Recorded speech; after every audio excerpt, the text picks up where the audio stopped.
Hey Operation Relax fans, this is your travel agent Jess. I'm behind the camera, but those are my little toeses.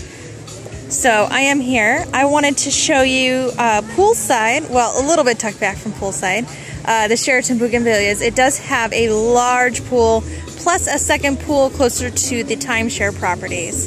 It also has multiple restaurants, including the ever popular buffet.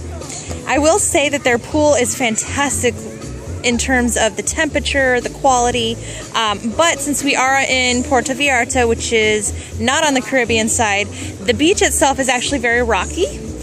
So it's not your typical, like your white sand beach that a lot of people look for. It's a much more rocky, rough beach, but still very, very nice. That's where those little huts are to the distance. Those are all right on the beach, so you can sit there. This resort also has poolside chairs, the beachside chairs, and way off in the distance over here, it actually has a little islet where they do massages right on the beach. So yay for that. But I just wanted to give you guys a little feel for the Sheraton Buganvilias. Great family property. You're not going to get quite as much privacy in terms of romance, but the family atmosphere is fantastic. I will catch you later.